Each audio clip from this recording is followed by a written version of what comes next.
తెలుగుదేశం పార్టీని కూటమిని గెలిపించడం కోసం. ఒక మాట,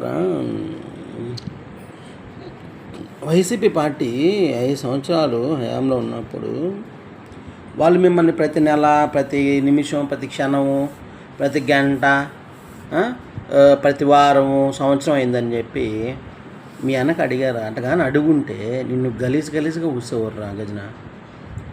అట్ట ఉయ్యకనే నువ్వు అంటే ప్రజలే డిసైడ్ చేసేసిన ఓట్లు అవి 11 సీట్లు ఇచ్చారు. ఇప్పుడు కూడా నీ వెనక వస్తున్నారంటే నువ్వు ప్రోద్బలంతో డబ్బులు ఇచ్చి చాలా తీసుకుపోతున్నావు, కరెక్టే. అవి నువ్వు ఒక్క మంచితనాన్ని కూడా ఉపయోగించట్లేదు, అంతా చెడికే, నెత్తి మీద మట్టి పోసుకుంటున్నావు. దీన్ని శవరాజకీయం అంటున్నారు. ఆలోచించుకో. ఒక మంచి చేసేవాడు ఇట్లాంటివి ఆలోచించడు. నెక్స్ట్ నేను ఎలా చేయాలా, గవర్నమెంట్ ఎలా చేస్తే బాగుంటుంది అనేది ఆలోచించాలి. పిచ్చి నా కూడా